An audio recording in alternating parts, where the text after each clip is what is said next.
নমস্কার, ডক্টরস ডায়ালগের 129তম লাইভে সবাইকে স্বাগত। আজকে আমাদের আলোচনার বিষয়বস্তু প্রতিদিনের অভ্যাসে মানসিক সুস্থতা। এটি এমন একটি বিষয়, এমন একটা জিনিস যেটা ওষুধের দোকানে কিনতে পাওয়া যায় না, অথচ প্রতিদিনই আমাদের সাথেই থাকে, আমাদের অভ্যাস। WHO একটা রিপোর্ট অনুযায়ী 2024-এ বেরিয়েছিল যে বিশ্বের প্রতি 4 জনের মধ্যে একজন মানসিক স্বাস্থ্য সমস্যায় ভুগছে। আমাদের নিকহাইস মানে বেঙ্গালুরুর যে সাম্প্রতিক সমীক্ষা সেখানে বলেছে যে ভারতের 15 কোটি মানুষ মানসিক স্বাস্থ্যের জন্য তাদের সাহায্য প্রয়োজন, কিন্তু দুঃখের বিষয় হলো বেশিরভাগ মানুষই মানসিক স্বাস্থ্য চিকিৎসার প্রয়োজনীয়তা অনুভব করে। সেই কারণে প্রায় 80% মানুষ কখনোই কোনো প্রফেশনাল হেল্প নেন না। আমরা ভাবি মানসিক সুস্থতা মানেই বুঝি বড় বড় থেরাপি বা একটা লম্বা মেডিটেশন, এরকম কিছু। কিন্তু ল্যান্ডসেট সাইকিয়াট্রির একটা স্টাডি দেখিয়েছে যে আমাদের মানুষের সুস্থতার 40% নির্ভর করে জেনেটিক্সের ওপরে, তার উপরে 10% পরিস্থিতির ওপরে, এবং বাকি 50% নির্ভর করে প্রতিদিনের ছোট ছোট অভ্যাস আর আমাদের ইচ্ছাকৃত কিছু কাজের উপর। মানে আমাদের হাতে রিমোটের অর্ধেকটা আছে, বাকিটা পরিস্থিতি। আজকে আমরা কথা বলবো এই 50% নিয়ে।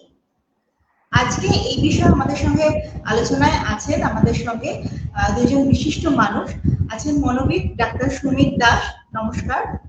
আর নমস্কার। শ্রেয়সী চ্যাটার্জি, আপনাদের দুজনকেই স্বাগত আমাদের অনুষ্ঠানে। আচ্ছা, আমার প্রথম প্রশ্ন, আমরা যেহেতু মানসিক সুস্থতা নিয়ে আলোচনা করছি, মানসিক সুস্থতা বলতে কি বোঝায়? ডক্টর দাসকে আমার প্রশ্ন। আজকে শুরুতে তুমি অনেকটা স্ট্যাটিস্টিক্স দিয়ে দিলে মানসিক পরিস্থিতি কিরকম আছে, কিন্তু সত্যি সুস্থতা কি, মানে কাকে সুস্থ বলবো সেটা নিয়ে তো আমাদের ভাবার জায়গা আছে। তো এই সংজ্ঞাটা এত বিস্তারিত ভাবে নানাভাবে ভাবা হয়েছে যে এক কথায় বলা খুব কঠিন।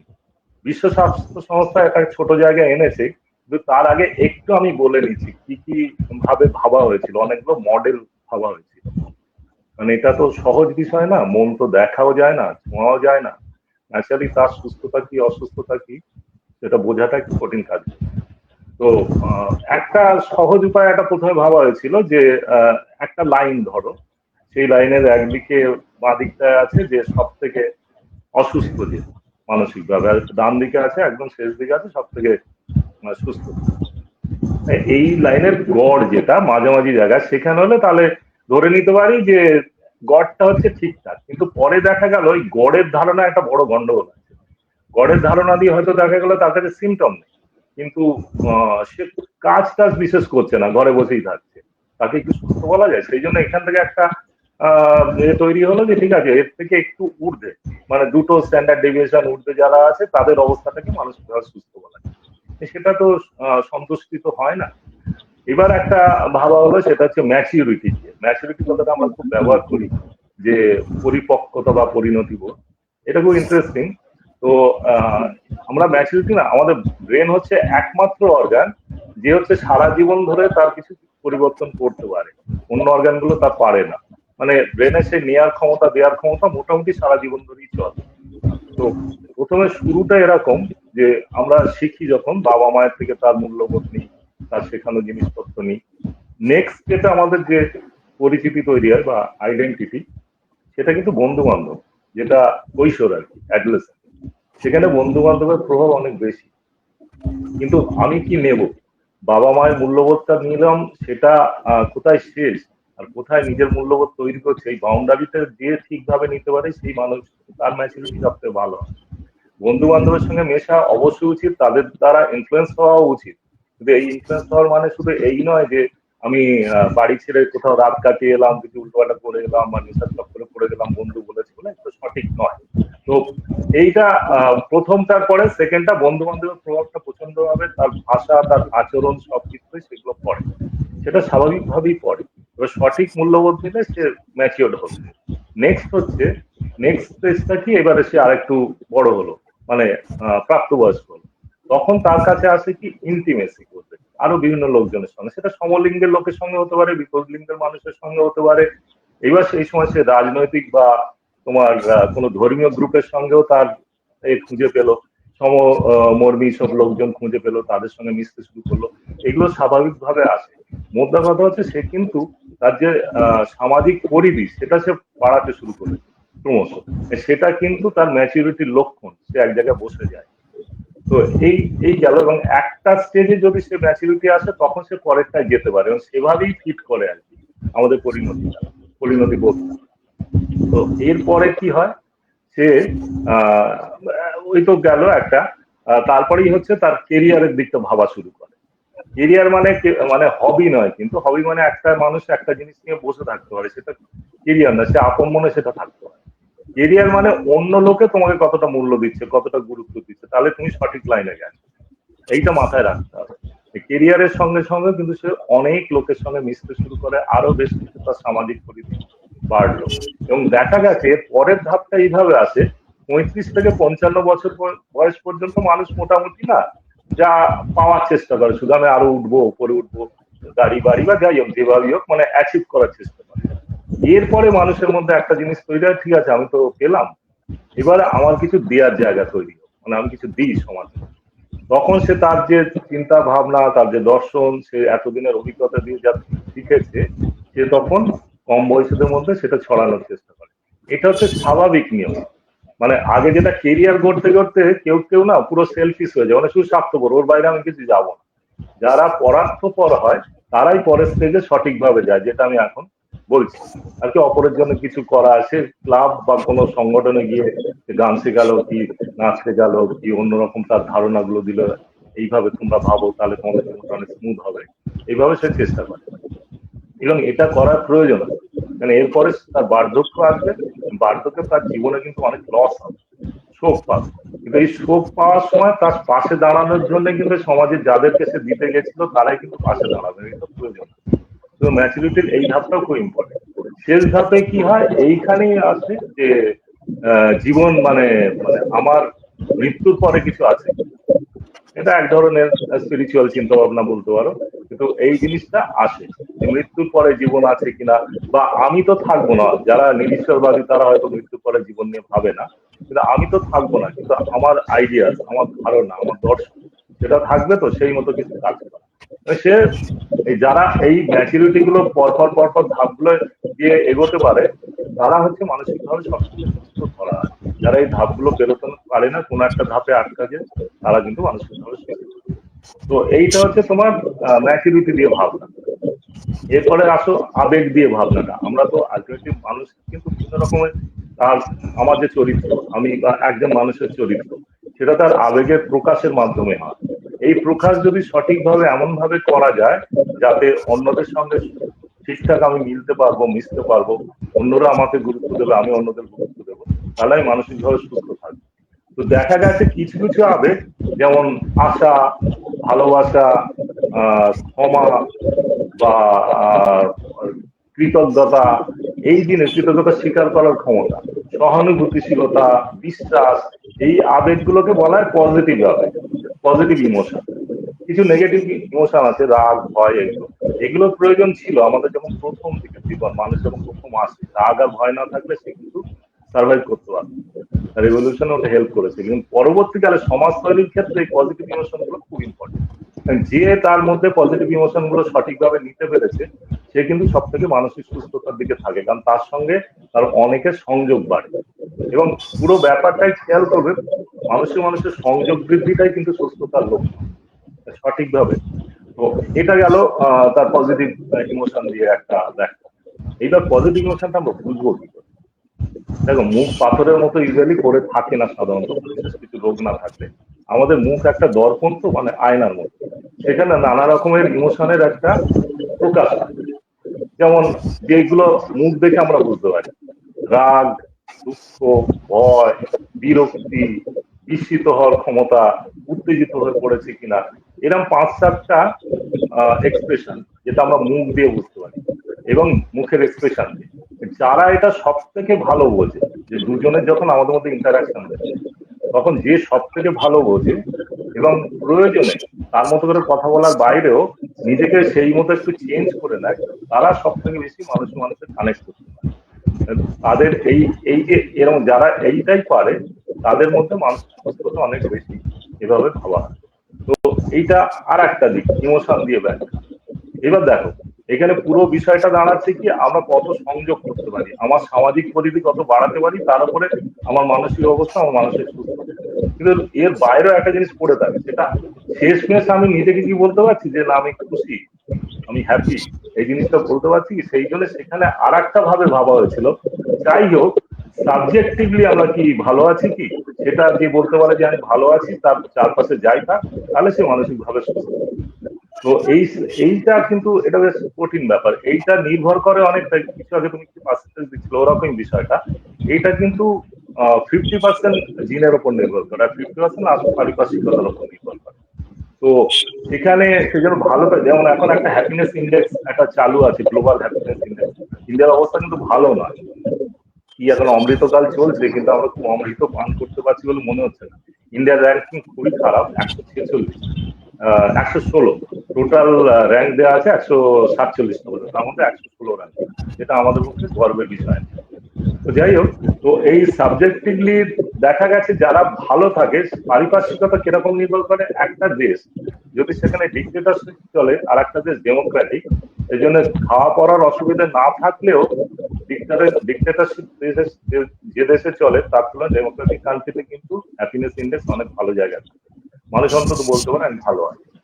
তো এরকম একটা, এছাড়া পারস্পরিক সম্পর্ক, চাকরি করার সুবিধা, এগুলো তো আছে। তো এটা হচ্ছে আমি ভালো আছি কিনা, যেটা সাবজেক্টিভলি ভাবা। তো এইগুলো তো গেল। এরপরে আর একটা বেশ আর একভাবে ভাবা হয়েছিল, সেটা আমার ব্যক্তিগতভাবে খুব ভালো লাগে সেই মডেলটা। সেটা হচ্ছে আমি যখন সমস্যাগুলো আসছে তার প্রতি আমি কি দৃষ্টিভঙ্গিতে তাকাচ্ছি, আমি সেটাকে রেজিস্ট করতে পারছি কিনা, আমি প্রতিরোধ করতে পারছি কিনা। এইটা, এই প্রতিরোধ না মানুষ সবাই চেষ্টা করে কম বেশি। মোটামুটি তিন ভাবে সে চেষ্টা করে। এক হচ্ছে সে ওই সরাসরি কিছু লোকজন বা তার যা সাপোর্ট সিস্টেম আছে, কোন একটা প্রবলেম পড়লো তাদেরকে নিয়ে সে প্রবলেম সলভ করে, এটা এক নম্বর, এটা খুব স্বাভাবিক। 2 নম্বর কি করে, কাউকে ডাকলো না, সে নিজের মতো করে প্রবলেম সলভ করতে, এটা সচেতন ভাবে যে আমি এইভাবে দেখবো, ওটা ওখানে এই সমস্যা হচ্ছে, ঠিক আছে আমি ম্যানেজ। 3 নম্বরে আর একটা কি করে, সে অসচেতন ভাবে, মানে এইখানেই আসে সেই ডিফেন্স মেকানিজম বলে একটা কথা আছে, যেটা জানি এখন অনেক, যেটা সাইকোলজিতে বলে আমাদের মন অবচেতন ভাবে না একটা প্রক্রিয়া তৈরি করে। আমি যখন কোনো সমস্যায় পড়বো, সেই সমস্যাটা আমার মধ্যে খুব উদ্বেগ, অবসাদ এগুলো তৈরি করবে, সরাসরি যাতে সেই উদ্বেগ, অবসাদ এগুলো তৈরি করতে না পারে, সাময়িকভাবে ডিফেন্স কাজ করে, একটা প্রতিরোধ ব্যবস্থা। সে অ্যাকচুয়াল যতটা ভয়ঙ্কর অবস্থাটা, সেটাকে একটু দ্রবীভূত করে, একটু হালকা করে আমাদের কাছে প্রেজেন্ট করে।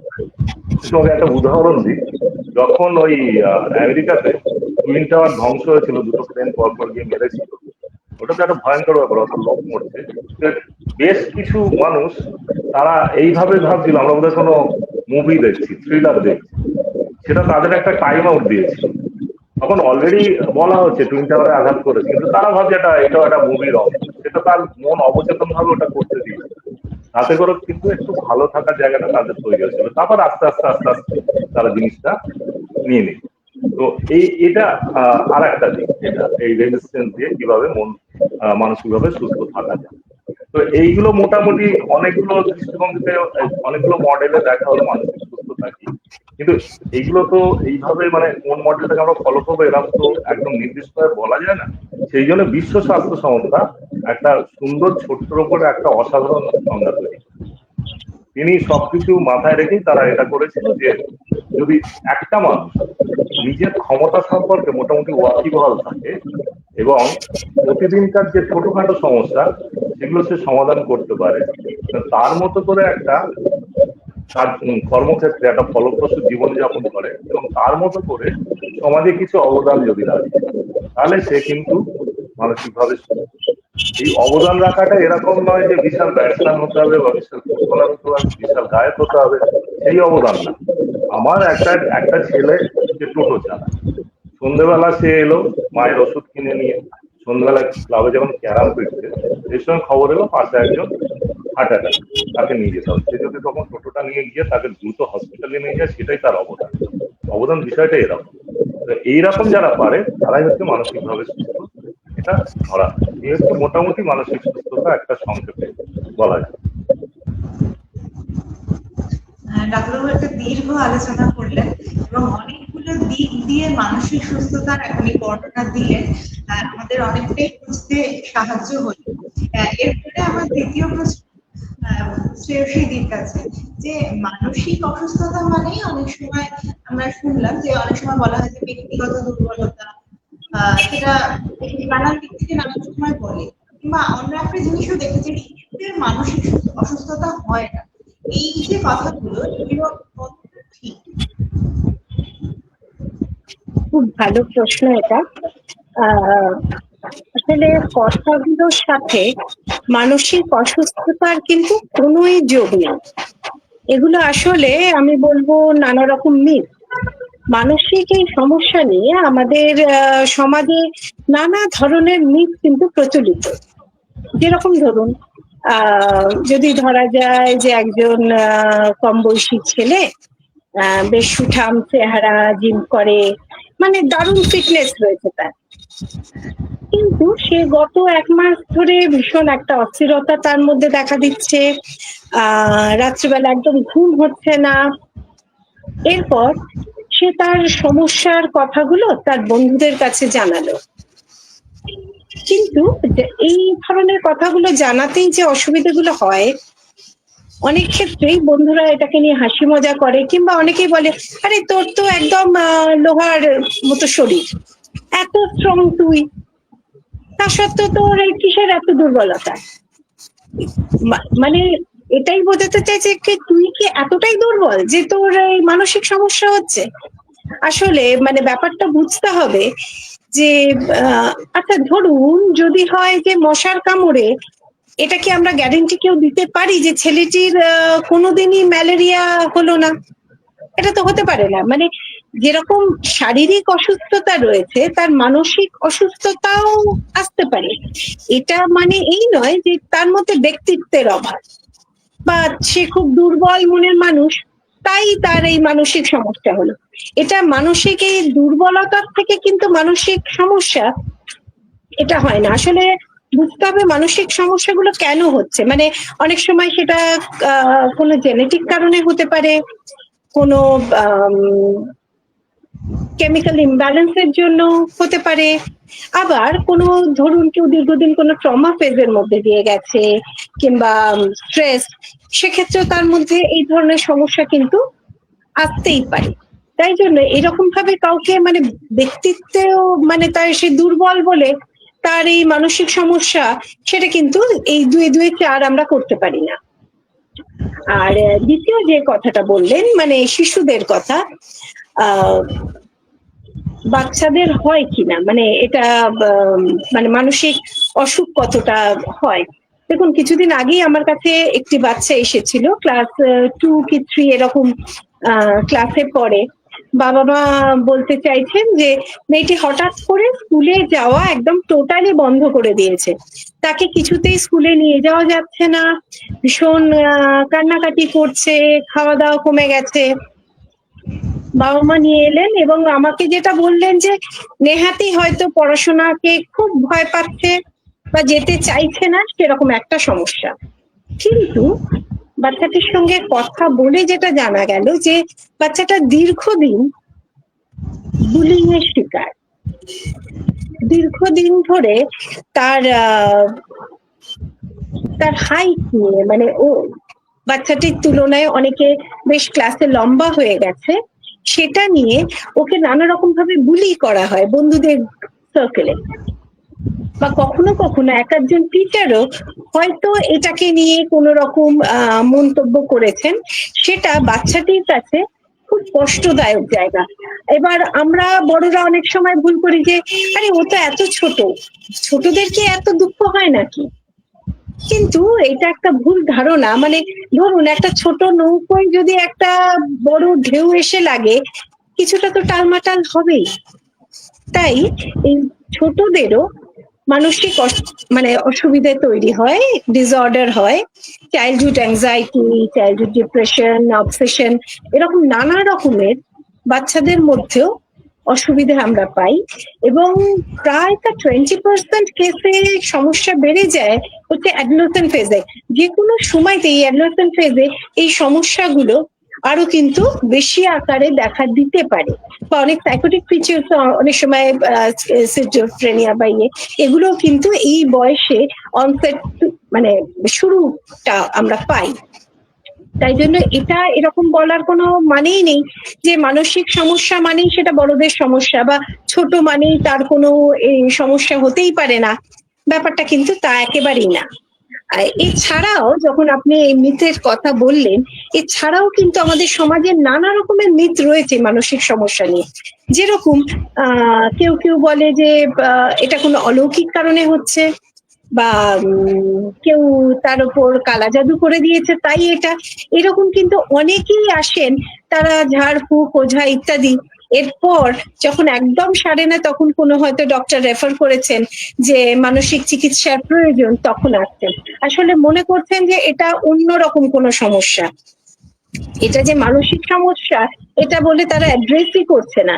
এইরকম সমাজে কিন্তু আমাদের নানা রকম এটাকে নিয়ে মিথ চালু রয়েছে। আসলে শরীরকে যেরকম আমরা দেখতে পাই, শরীরের সমস্যাগুলো মানে ধারণা করা যায়, মনের জায়গাটা তো যেহেতু মনটাকে আমরা একেবারেই দেখতে পাই না, তাই তার যে সমস্যা হচ্ছে এটা কিন্তু আমরা মন থেকে মেনে নিতে পারি না।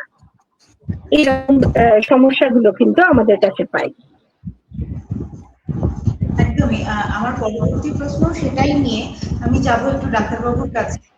ডাক্তারবাবু, আমরা দেখেছি যে যেরকম বললেন যে একটা ভীষণ রকমের শরীর নিয়ে শরীরের অসুস্থতা থাকতে পারে, কিন্তু মনের অসুস্থতা থাকতে পারে না, এরকম। হ্যাঁ, তো আমার যেটা পরবর্তী প্রশ্ন, শরীরের মতো মনের সুস্থতা কেন জরুরি, আর কি কি কারণে মনের সুস্থতা বিঘ্নিত হতে পারে? হ্যাঁ, অবশ্যই। তো অ্যাকচুয়ালি যেটা শ্রেয়সীর কথা সূত্র ধরেই বলছি যে মনকে যেহেতু দেখা যায় না, ঠিক ছোঁয়া যায় না, এই জায়গা থেকে লোকে মনকেই অবহেলা করে। কিন্তু অ্যাকচুয়ালি মনের আধার তো শরীরই, শরীরের মোটামুটি মস্তিষ্কে বলা যায়। কারণ শরীর নিরপেক্ষ হওয়ার মনের কোনো অবস্থান নেই, যেখানে শরীর খারাপ হলে মন খারাপ হবে, মন খারাপ হলে শরীর খারাপ হবে, এই দুটো একদম পরস্পরের সম্পৃক্ত। এইটা লোকে মানতে চায় না। ব্যাপারটা যেহেতু মনকে হাত পা, এমনকি লিভার হার্ট এগুলোর মতো দেখা ছোঁয়া এগুলো সম্ভব না, কোন না কোনো লিভার হার্ট মেশিন দিয়ে দেখা যায়। তো যাই হোক, তো কিন্তু একটা হলে একটার প্রভাবে আর একটা রোগ হয়। আমি আগে শরীরের ব্যাপারটা নিয়ে, মনের ব্যাপারটা নিয়ে বলি। এটা সরাসরি সম্পর্ক পাওয়া গেছে, যেমন ডায়াবেটিস, ব্লাড প্রেশার, বা জিআরডি, যেটা যেটা গ্যাস্ট্রোইসোফেজিয়াল রিফ্লাক্স ডিসঅর্ডার, মানে যেখানে হচ্ছে অ্যাসিডিটি বাড়ে, এগুলো সরাসরি মানসিক কারণের সঙ্গে জড়িত। মনের স্ট্রেস হলে এগুলো কিন্তু বাড়বে, গন্ডগোল হবে। এছাড়াও আর এক ধরনের রোগ আছে যেটা মনের রোগকে, সেটাকে বলে সোমাটিক সিমটম ডিসঅর্ডার। এখানে কি হয়, মানে মনের চাপটাকে আমরা হয়তো উদ্বেগ, অবসাদ এগুলো দিয়ে প্রকাশ করি না, কোনো না কোনো শরীরের সিমটম দিয়ে প্রকাশিত হয়। কোথাও একটা ব্যথা হচ্ছে, কোথাও যন্ত্রণা হচ্ছে, কোথাও জ্বালা করছে, এই ধরনের বুক ধরপড় করছে, এগুলো হচ্ছে হয়তো সেগুলো সমস্ত রকম ইনভেস্টিগেশন করে দেখা গেল শরীরের কিছু নেই, এমন মানসিক তখন খুঁজে পাওয়া গেল একটা চাপ থেকে তার হচ্ছে। শরীর এবং মন সম্পৃক্ত, বারবার এটাই হচ্ছে, প্রমাণিত হচ্ছে। এবং আরো একটা জিনিস, লোক তো ওই রেটিং খুব পছন্দ করে। পৃথিবীর সব থেকে ভয়ঙ্কর 15টা রোগের মধ্যে কিন্তু 3টে মানসিক রোগ, তার মধ্যে অবসাদ বা ডিপ্রেশন এই মুহূর্তে সেকেন্ড পজিশনে আছে। মানে এইটা মাথায় রাখতে হবে। এছাড়া অ্যালকোহল এবং ডিমেনশিয়া, এই দুটো একই রকম ভাবে ভয়ঙ্কর মহামারীর রূপ নিয়ে নিয়েছে। সুতরাং মনের রোগকে একই রকম ভাবে গুরুত্ব দিতে হবে। এবং সারা পৃথিবীতে এই মুহূর্তে প্রায়, তুমি একটু আগে বলেছো, 100 কোটি লোকের মতো মানসিক রোগী আছে, তার মধ্যে তো 1/5 ইন্ডিয়াতেই আছে। তো এবং ট্রিটমেন্ট গ্যাপ একটা বিশাল। তারা যেতে চায় না শুধু নয়, বিষয়টা এরকম যে মানসিক রোগের চিকিৎসা ব্যবস্থা আমাদের দেশে শুধু না, সারা পৃথিবীতেই খুবই খারাপ জায়গা আছে, যে জন্য মানসিক রোগীরা অচিকিৎসিত থাকে। এবং প্রত্যেকটা মানসিক রোগীর অ্যাভারেজ আয়ু 10 বছর পর্যন্ত কমে যায়। এগুলো বলার একটাই উদ্দেশ্য, যারা এগুলো দেখছেন অন্তত সেগুলো মাথায় রাখবেন, যে অ্যাপেন্ডিসাইটিস হলে যেমন হসপিটালে ছুটে যেতে হয়, পেট ব্যথায় ছুটে যেতে হয়, সেরকম মনের ব্যথাতেও যাওয়া উচিত। তো এইটা হচ্ছে মনের রোগের গুরুত্ব। এবার যেটা সেকেন্ড কোশ্চেন, যেটা যে মনের অসুস্থতার কারণ, অনেকগুলো কারণ আছে মোটামুটি। আমি মূলত জেনেটিক ব্যাপারটা তো বলছি না, ওটা নতুন করে বলার কিছু নেই, কিন্তু পারিপার্শ্বিক পরিস্থিতি মানুষের মানে কোনো না কোনো ভাবে স্ট্রেস বা চাপ তৈরি হলে তবে তার মনের রোগ হবে। এর অসংখ্য কারণ আছে। মোটামুটি আমি খুব সংক্ষেপে বলছি যে সারা পৃথিবীতে সমস্ত রকম স্টাডি করে যেগুলো দেখা গেছে, সব থেকে বেশি কারণ বা সব থেকে কম গুরুত্বপূর্ণ কারণ এরকম কিছু না। আমি পরপর 1, 2, 3 করে যে কটা পারি বলছি। 1 নম্বরটা সবচেয়ে গুরুত্বপূর্ণ, বিষয়টা এরকম না, সবকটাই সমানভাবে গুরুত্বপূর্ণ। তো এমনি বর্তমান যুগে দেখা গেছে সোশ্যাল মিডিয়া একটা বড় কারণ। মানে আমরা যেটা করি সোশ্যাল মিডিয়াতে, আমরা কি করি, আমি যেটা তার থেকে বেটার, ভালো আরো দেখাতে চাই, সেটা আমার ঘর বাড়ি থেকে, খাওয়া দাওয়া থেকে আরম্ভ করেই, এটা নিয়ে একটা অলিখিত কম্পিটিশন। সেখানে আমরা সবসময় কি করি, নিজেরটা নিয়ে স্যাটিসফাইড থাকি না, ও কি করলো, ও এরকম করলো, তাহলে আমার এটা নেই। এই যে কম্প্যারিজন, এটা একটা বিশাল সমস্যা তৈরি করে। আর এছাড়া ওই ফোমো বলে একটা জিনিস আছে, ফিয়ার অফ মিসিং আউট, যে আমি যদি মিস করে গেলাম না, ওইখানে 1 ঘন্টা যদি আমি বন্ধ রাখি, আমি যদি এই নোটিফিকেশনটা না দেখি, তাহলে কিছু একটা মিস করে গেলাম না। তো এই প্রত্যেকটা জিনিস কিন্তু মানসিক চাপ পড়ে। এছাড়া বুলিং এর শিকার হওয়া, বিশেষ করে মেয়েরা বেশি হয়, এটা তো হয়। আবার গেমিং এ, মানে ইন্টারনেট গেমিং এ চলে গেল, সেগুলো মানসিক সমস্যা তৈরি করে। ইটসেলফ ইন্টারনেট গেমিং, যেটা বিহেভিয়ারাল অ্যাডিকশন ডিসঅর্ডার, ওটা তো একটা রোগ হিসেবেই ধরা হচ্ছে মোটামুটি। তো সোশ্যাল মিডিয়া একটা বড় কারণ। এছাড়া নেশার সমস্যা আছে। আর যেটা চিরকালীন, অন্তত লাস্ট 25 বছর ধরে স্টাডি করে যেগুলো দেখা গেছে, সেগুলোর মধ্যে পড়ে যে যে জিনিসগুলো পরপর আসে। এক হচ্ছে মানুষের, আমি কিভাবে বড় হচ্ছি, আমি আমার ছোটবেলা থেকে আমার শৈশব কেমন গেছিল, সেখানে কি খুব সুস্থ আমি পরিবেশ পেয়েছিলাম, না বাবা মায়ের সঙ্গে সম্পর্ক ভালো ছিল না, বা বাবা মায়ের কেউ একজন নেই, অন্য জায়গায় মানুষ হতে হয়েছে, সেখান থেকে স্কুলে বুলিং হলো কিনা, যেটা একটু আগে একটা বাচ্চাকে নিয়ে বলছিল। এছাড়া তারপরে আমি যখন বড় হচ্ছি, কলেজে গেলাম, সেখানে বুলিং এর শিকার হলাম কিনা, প্রত্যাখ্যান হলো কিনা। এই প্রত্যাখ্যান মানে শুধু প্রেমে প্রত্যাখ্যান না, বন্ধুত্ব প্রত্যাখ্যান হতে পারে। আমি টিচারকে একটা কিছু জানতে গেলাম, আমার অ্যাপিয়ারেন্স বা আমার বলার ভঙ্গি তার ভালো লাগলো না, তিনি একটা অবহেলা করে উত্তর দিলেন, এটাও প্রত্যাখ্যান। প্রত্যেকটা প্রত্যাখ্যান কিন্তু মানুষের মধ্যে একটা ক্ষতের সৃষ্টি করে। তো যে জন্য একটা সাইকোলজিতে এখন কথা হচ্ছে যে সাইকোলজিক্যাল ফার্স্ট এড ছোটবেলা থেকে আরম্ভ করা, নাহলে কতগুলো গভীর হতে হতে হতে হতে একসময় বড় রোগের সৃষ্টি।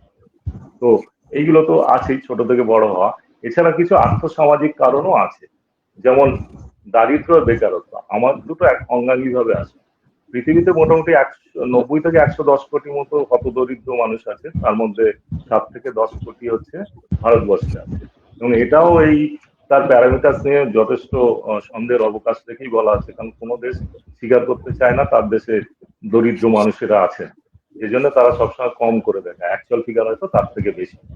তো তো যাই হোক, তো দারিদ্র বেকারত্ব একটা বড় কারণ, যার খাওয়া পড়া ঠিক নেই, মানে আদৌ আজকে খেলাম কালকে পাবো কিনা, সে খুব সুখে থাকবে এটা তো হতে পারে না। দ্বিতীয় হচ্ছে বৈষম্য। বৈষম্য বোধহয় সব থেকে বড় একটা কারণ। এই বৈষম্য শুধু অর্থনৈতিক বৈষম্য নয়, অর্থনৈতিক বৈষম্য তো একটা বিরাট কারণ। আমাদের দেশে এই মুহূর্তে যেভাবে অর্থনৈতিক বৈষম্যটা তৈরি হচ্ছে, ওই সেদিন একটা জায়গায় দেখছিলাম যে 1% মানুষের হাতেই 25% মতো সম্পদ আছে। তো ন্যাচারালি নিচের লোক কিছু পাচ্ছে না, তারা খুব সুখে থাকবে, একদম আনন্দে থাকবে, এরকম তো হতে পারে না। এটা তো অর্থনৈতিক বৈষম্য গেল। এছাড়া রাজনৈতিক বৈষম্য, লিঙ্গ বৈষম্য, সামাজিক বৈষম্য, জাতপাতের বৈষম্য, এগুলো প্রত্যেকটা এফেক্ট করে। এবং আমরা খবরের কাগজে মাঝে মধ্যেই তার বই প্রকাশ করি, কোথাও মারধর শুধু না, মেরে ফেলা হচ্ছে, এই ঘটনাগুলো ঘটছে। এবং এটা তো মানে tip of the iceberg. Actually একটা ঘটনার পেছনে কতজন এর মধ্যে আতঙ্কিত হয়ে গেল, কতজন মানসিক সমস্যায় ভুগলো, আমরা তো সেই হিসাব কখনোই আনতে পারবো। তো এটা একটা গেছে। এবং আমরা দেখা গেছে যে আমাদের দেশে জাতপাতের বৈষম্য একটা ভয়ঙ্কর জায়গায় আছে। মানে যারা দলিত, তথাকথিত দলিত, এসটি এবং প্রান্তিক লিঙ্গ, যারা তৃতীয় লিঙ্গ, এদের মধ্যে সুইসাইডের হার কিন্তু ভারতবর্ষের সব থেকে বেশি। তো তার মানে খুবই পরিষ্কার বোঝা যাচ্ছে তারা বৈষম্যের শিকার হয়, এবং সেখান থেকেই তারা মানসিক অবসাদে ভোগে। সুইসাইডের একটা অন্যতম কারণ তো মানসিক অবসাদ। তো এটা কিন্তু চলছে আর কি, এটা একটা বড় কারণ যে মানসিক রোগে। এছাড়া কি বাস্তুহারা হয়ে যাওয়া। তুমি সারা পৃথিবী লক্ষ্য করলে দেখবে যুদ্ধ চলছে। যুদ্ধের সব থেকে ক্ষতি হয় যারা মরল তো মরল, যারা বেঁচে থাকলো তারা কিন্তু সেখান থেকে পালাতে পারত না। বেশিরভাগ সাধারণ মানুষ তার ভেতরে থাকে, যাদের অন্য জায়গায় কোনো চালচুলো নেই, অন্য কোনো জায়গায় আত্মীয় বাড়ি চলে যাবে এরকম জায়গাও নেই। তারা এক ভাসমান একটা জনগোষ্ঠী তৈরি হয়ে যাবে, একটা ভূখণ্ড থেকে আর একটা ভূখণ্ডে যাচ্ছে, সেখানে মার খাচ্ছে, আর একটা জায়গায় যাচ্ছে, এটা সারা পৃথিবী তৈরি দিকে চলছে। তাদের পক্ষে ভালো থাকা সম্ভব না। এদের মধ্যে অবসাদ, উদ্বেগ, পোস্ট ট্রমাটিক স্ট্রেস ডিসঅর্ডার, নেশা, এই সমস্যাগুলো প্রচন্ড ভাবে বেশি। এছাড়াও উন্নয়নের যে মডেলটা সারা পৃথিবীতে ফলো করা হচ্ছে, বড় বড় ফ্লাইওভার, বড় বড় শপিং মল, বড় ইন্ডাস্ট্রি, বড় বাঁধ, এইগুলো প্রত্যেকটা কিন্তু বাস্তুচ্যুতি করায়। সে তার জল জঙ্গলের অধিকারও হারাচ্ছে, নিজের বাসস্থান হারাচ্ছে, তার যে কম্পেনসেশন পায় কোথাও সাফিসিয়েন্ট নয়। ন্যাচারালি এই মানুষগুলোর পক্ষে ভালো থাকা সম্ভব। এছাড়া আমাদের কি করতে হচ্ছে, এই যে চাকরির ক্ষেত্রে একটা অদ্ভুত সমস্যা হচ্ছে যে নতুন নতুন ইকুইপমেন্টস আসছে, এই এআই এসে গেছে, একে চাকরি হারানোর ভয়, তার সঙ্গে এর সঙ্গে অ্যাডজাস্ট করাও একটা সমস্যা, যেটা কম্পিউটার যখন প্রথম আসে এই সমস্যা হয়েছিল। কয়েকদিনের ট্রেনিং দিয়ে কম্পিউটার স্টাডি করে দেওয়ার চেষ্টা হচ্ছিল, অনেকেই অবসাদে ভুগতে শুরু করে বা উদ্বেগে ভুগতে শুরু করে। এই যে অ্যাডজাস্ট করার জন্য নতুন জব, নতুন ইকুইপমেন্টস, তার সঙ্গে একটা বিশাল সমস্যা তৈরি হচ্ছে, যেটা মানসিক অবসাদের কারণ। আর একটা হচ্ছে আমরা খুব বেশি দিন বাঁচাটা খুব আনন্দের বিষয়, কারণ পরজন্ম বলে কিছু আছে কিনা আমার তো এতটুকু বিশ্বাস নেই, থাকলে ভালো। তো সুতরাং এই জন্মেই যতটা কিছু ভালো থাকা যায় সেই চেষ্টা করা উচিত। তো যেন বাঁচলে অ্যাপারেন্টলি খুব ভালো, তো মুশকিলটা হচ্ছে বাঁচার জন্য বৃদ্ধ মানুষের সংখ্যা বৃদ্ধি হচ্ছে। 60-এর ওপরটাকে আমি ধরে নিচ্ছি সিনিয়র সিটিজেন বা বৃদ্ধ মানুষ, আমি ধরে নিচ্ছি না, এটা বিশ্ব স্বাস্থ্য সংস্থা ডেফিনেশন, সংজ্ঞা, যদিও অনেক জায়গায় 65 ধরা। এই মুশকিলটা হচ্ছে 60-এর ওপরে প্রতি 6 জনের একজনের মানসিক সমস্যা থাকে। কারণটা খুব ক্লিয়ার, তাদের একাকিত্ব মূলত, এবং শরীর অসমর্থ, আগের মতো সক্ষম না, তাদেরকে সময় দেওয়ার কেউ নেই। হয়তো একজন কাপলের মধ্যে একজন চলে গেছে, আরো একাকিত্ব বাড়বে, এসবগুলো একটা বড় কারণ। 2015-য় একটা হিসাব করা হয়েছিল, তখন ছিল 12% মানুষ হচ্ছে 60-এর ওপর। এটা প্রজেক্ট করা আছে 2050 থেকে ওটা 22%, অলমোস্ট ডাবল হয়ে যাবে। কি বিভৎস অবস্থা হবে ভাবো। এদের একটা বিশাল সাপোর্ট সিস্টেম না থাকলে এই মানুষগুলো কি করবে? শারীরিকভাবে তো অসুস্থ, তার সঙ্গে মানসিক অবসাদও প্রচন্ড ভাবে চলে আসে। তো এইটা একটা বড় কারণ। নেশার সমস্যা তো বললাম, ভারতবর্ষে আমি একটা জাস্ট ছোট্ট স্ট্যাটিস্টিক্স দিই, ভারতবর্ষে প্রতিদিন গড়ে 32 জন নেশারু আত্মহত্যা। আর এমনিতেই নেশারুদের যারা মরফিন জাতীয় নেয় বা অ্যালকোহল জাতীয় নেয়, তাদের 10 থেকে 20 বছর প্রায় লাইফ স্প্যান কমে যায়।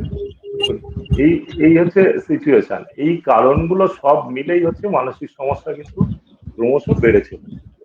আমাদের দেশে শুধু নয়, সারা পৃথিবীতেই এটা বেড়েছে, এটা গ্লোবাল সমস্যা। একদমই।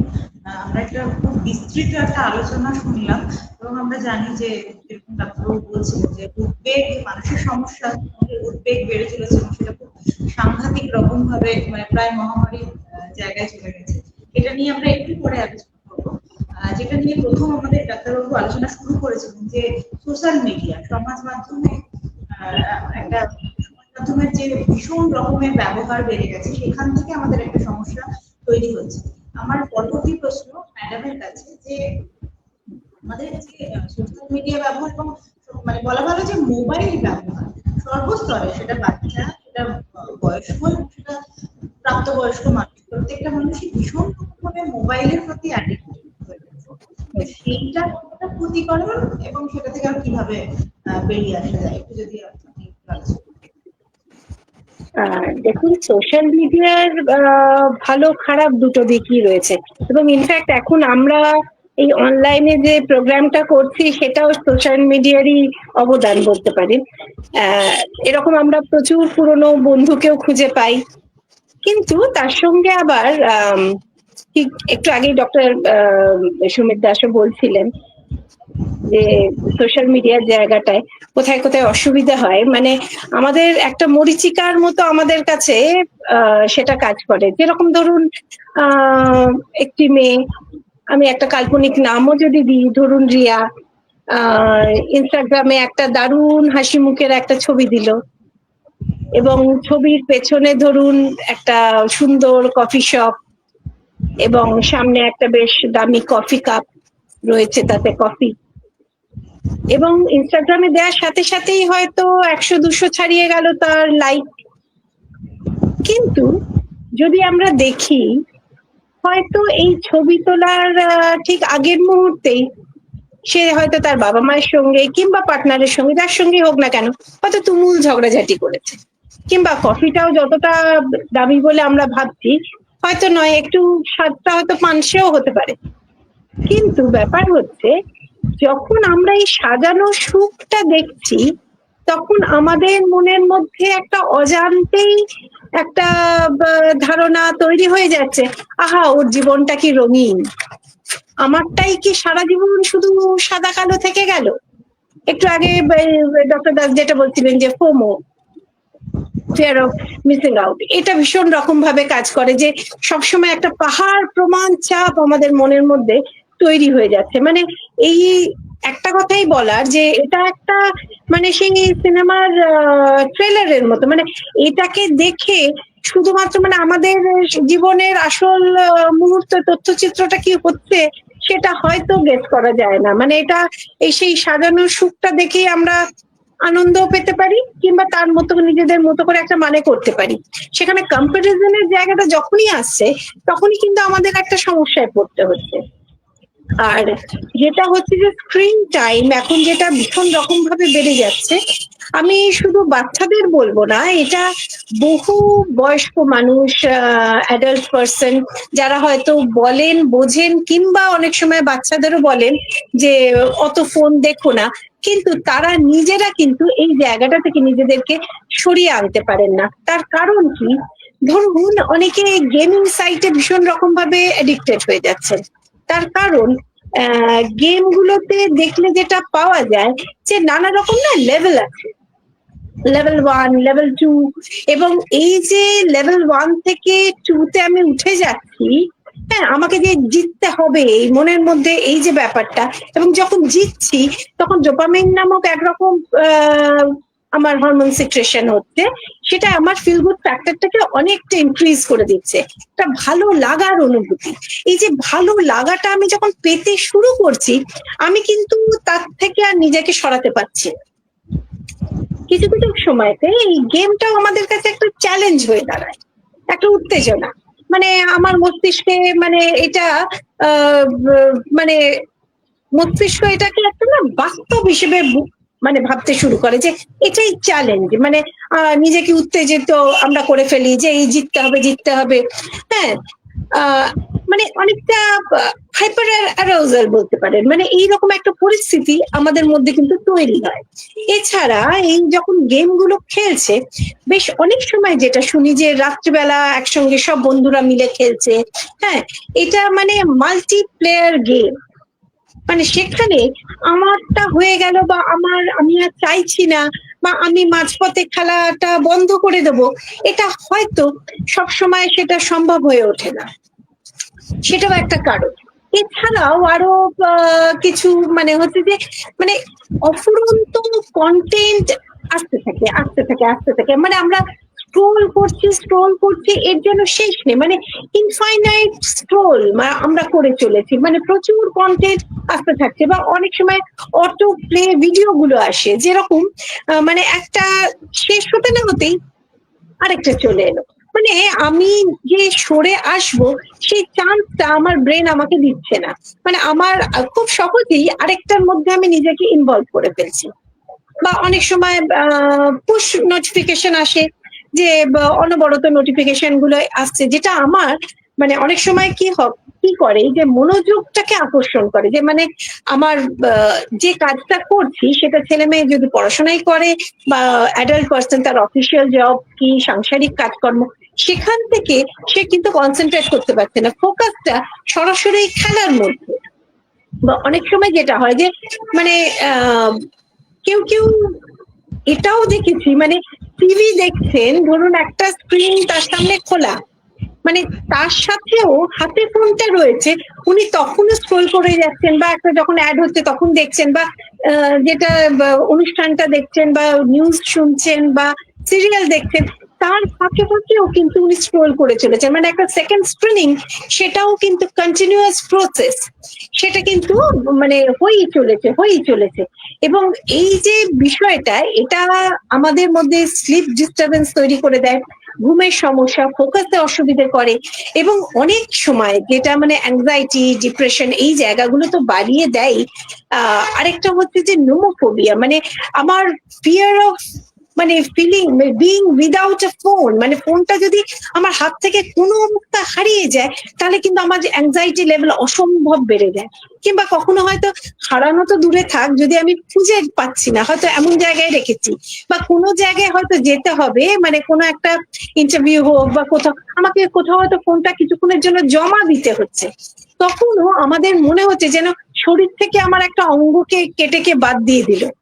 এই যে একটা ফিলিং, অসম্ভব একটা অ্যাংজাইটি লেভেল বেড়ে যাওয়া, এইগুলো কিন্তু এটার একটা নেগেটিভ এফেক্ট, যেটা আমরা কন্টিনিউয়াস, আমরা বাচ্চা বড় সকলকার মধ্যে এটা পাই। এবং আরেকটা যেটা মানে অ্যাডিকশনের যেটা কথা একটু আগে ডক্টর দাস বলছিলেন, যে অ্যাডিকশনের অন্যান্য মদ, গাঁজা বা ইত্যাদি, যে মেরিজুয়ানা বা এগুলো নিলে বা তার যে বন্ধ করার পর যে তার যে উইথড্রল সিমটম, এখন কিন্তু মোবাইল অ্যাডিকশনের জায়গাটা এমন একটা পর্যায়ে গিয়ে পৌঁছেছে, সেগুলো যখন বন্ধ করা হচ্ছে, সেই একই ধরনের ব্রেনের মধ্যে কিন্তু সমস্যা তৈরি হচ্ছে, একই রকম উইথড্রল সিমটম, তার মধ্যে অসম্ভব ইরিটেশন, রাগ, হ্যাঁ, মানে হাত পা ছুটছে, বা তার মধ্যে অনেক সময় কনভালশন দেখা দিচ্ছে, মানে একটা সাংঘাতিক তার মধ্যে এই উইথড্রল সিমটম গুলো দেখা যায়, যে মানে অ্যাডিকশনের পর্যায়ে এমন জায়গায় বেড়ে গেছে, যেটা আমরা সচেতন যদি না হই, নিজেকে সেই জায়গাটা থেকে বার করাটা কিন্তু খুব মুশকিল। হয়তো শুনতে খুব অদ্ভুত লাগছে, হয়তো আমাদের এই কারণে রিহ্যাব সেন্টারে গিয়েও হয়তো চিকিৎসা করাতে হতে পারে। একদমই। আমাদের আগামী দিনে মোবাইল ব্যবহারের ক্ষেত্রে যে নেশাগ্রস্ত অবস্থায় হ্যাঁ, যেরকম পরিস্থিতি তৈরি হয়, একদম। সেই রকম পরিস্থিতির দিকেই এগোচ্ছে বিষয়, মানে সারা পৃথিবী জুড়েই অবস্থাটা এতটাই ভয়াবহ। আচ্ছা, একটু ফিরে আসছি। ডক্টর দাস বলছিলেন যে উদ্বেগের কথা। আমরা জানি যে সারা পৃথিবী জুড়েই এখন মানসিক স্বাস্থ্যের অবনতি যেরকম করছে, তার সঙ্গে সঙ্গে মানে তাল মিলিয়ে উদ্বেগ রোগটাও, অ্যাংজাইটিও সারা মহামারীর রূপ নিচ্ছে। একটু আমরা যদি আমাদের এই প্রথম প্রশ্ন, কিভাবে আমরা সেটা কমাতে পারি, আর একটু এমন কিছু পদ্ধতি যেরকম আমাদের জীবন চর্চার মধ্যে ছোট ছোট অভ্যাস তৈরি করে কিভাবে আমরা উদ্বেগকে কমাতে পারি, যদি একটু বলেন। হ্যাঁ, উদ্বেগ রোগ তো ছিলই, কিন্তু উদ্বেগ রোগ মহামারী হচ্ছে ভালো করে যদি দেখা যায়, এটা কিন্তু ওই কোভিড-19 এর পরে, মানে মহামারীর আগে এই অবস্থাটা ছিল না। কোভিড-19 যেটা হয়েছিল, আমাদের ওই যে ঘরে বসে যাওয়া, মানুষ তো সামাজিক জীব, একা থাকতে পারে না, ঘরে বসে যাওয়া, যেটা সোশ্যাল আইসোলেশন বলা হচ্ছিল। তারপরে হচ্ছে তোমার নিজের মৃত্যু হতে পারে এই ভয়, নিকট জনের মৃত্যু, এইসব দেখতে দেখতে তো চাকরি হারানো, নানা রকম কারণে যে উদ্বেগে শুরু হয়েছিল, সেটা কিন্তু এখনো কন্টিনিউ হচ্ছে পুরোপুরি সেখানে। কারণ মানসিক সমস্যাগুলো এরকমই হয়, একবার শুরু হয়ে গেলে ওই যে সার্কিটটা শুরু হয়ে যায়, এটা পরবর্তীকালে ওই চাপটা না থাকলে অন্য চাপের জন্য বা ছোটখাটো চাপে ফিরে ফিরে আসে। উদ্বেগ রোগ সেখান থেকেই খুব ব্যাপক পরিমাণে বেড়ে গেছে। এবার উদ্বেগ রোগের যেগুলো দু ধরনের সিমটম থাকে, এক হচ্ছে আমি আগে থেকে নানা রকম অ্যান্টিসিপেট করতে শুরু করলাম যে এই হবে ওই হবে, কোনো একটা জিনিসে যেতে চাইছি, কোনো একটা কাজে যেতে চাইছি, অফিসে যেতে চাইছি, বা ইন্টারভিউ যেতে চাইছি, বা যে কোনো একজনের সাথে মিট করতে চাইছি, সেখানে গেলে আমি অপমানিত হব না তো, এইগুলো আগে থেকে ভাবতে শুরু করি, বা আমাকে এমন প্রশ্ন করলে আমি পারবো না তো। তার এটা তো মানসিক জায়গা। এর বহিঃপ্রকাশ শারীরিক ভাবে কি করা হয়, বুক ধড়ফড় করা, ঘাম হওয়া, মাথা ভোঁ করা, বা বারবার টয়লেটে যাওয়া, এই ধরনের কিছু শারীরিক সিমটম আছে। এবং পেশিগুলো শক্ত হয়ে যাওয়া, মানে টেন্স হয়ে বসে থাকা, এইসব জিনিসগুলো চলে আসে সঙ্গে সঙ্গে। মোটামুটি হচ্ছে সিমটম, আরো ব্যাপক সিমটম আছে। মোটামুটি আমরা এগুলো মাথায় রেখে এবার নেক্সট স্টেপে এগোবো। আমাদের আজকের আলোচনার একটা বিষয় ছিল যে কিছু কিছু ছোট ছোট অভ্যাস, যেটা দিয়ে আমরা যে কোনো মানসিক সমস্যা থেকে বা বেরোতে পারি, বা মানসিকভাবে সুস্থ থাকতে পারি। যে উদ্বেগ হোক, অবসাদ হোক, বা অন্য যে কোনো সোমাটিক সিমটম হোক বা অবসেশন হোক, যে কোনো মানসিক সমস্যাকে দূর করতে গেলে সত্যি যে অভ্যাসগুলো রাখা উচিত, সেগুলো মোরাললেস একই ধরনের। কিছু জিনিস কমন থাকে, কিছু জিনিস হয়তো প্রত্যেকটা ডিজিজের ক্ষেত্রে স্পেসিফিক। তো যেগুলো আমরা করা উচিত একদম তিনটে বিষয়। এক হচ্ছে এক্সারসাইজ। মানুষের শারীরিক কসরত খুব জরুরি। আমরা আমাদের সমাজে ছোটবেলায় কাটিয়েছিলাম, যা করে স্কুল থেকে ফিরে এসে মাঠে চলে যাওয়া, সেটা এখন হয় না, মোবাইলে ঢুকে পড়েছে। এই শারীরিক কসরতের অভাব এটা শুধু বাচ্চাদের না, বড়দের ক্ষেত্রে একই রকম সমস্যা।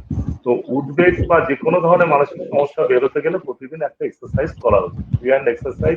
এক্সারসাইজ মানে ফ্রি হ্যান্ড মানে হচ্ছে যেখানে কোনো ওজন নিতে হবে না, ডাম্বেল জাতীয়। হাত পা ছোড়া, ছোটবেলায় যেটা আমরা পিটি শিখেছিলাম, বা এখন তো সোশ্যাল মিডিয়া আমাদের মোবাইলে বা ইন্টারনেটের সবচেয়ে ভালো দিক যেগুলো, ইউটিউবে একটা মারলেই বেরিয়ে আসবে যে কি কি ফ্রি হ্যান্ড এক্সারসাইজ করা হচ্ছে। এখানে আমার পক্ষে দেখানো তো সম্ভব নয় এইভাবে। তো এইগুলো করা উচিত প্রত্যেকদিন একটা সময় বার করে। আর একটা কি, খাওয়া দাওয়া। খাওয়া দাওয়া কিন্তু আমরা কথায় বলি হেলদি ফুড হেলদি ফুড, কিন্তু আমরা সেটা মেনে চলি না, অধিকাংশ ক্ষেত্রে জাঙ্ক ফুডের দিকে চলে যায়। আমাদের খাবারে শাকসবজি ফল, যেটা স্বাস্থ্যকর খাবার, শাকসবজি ফল মোটামুটি 50% কাছাকাছি রাখা উচিত। বাকি জায়গায় ফ্যাট যত কম থাকে এরকম ধরনের মাংস খেলে, সেগুলো যেমন চিকেনের ক্ষেত্রে।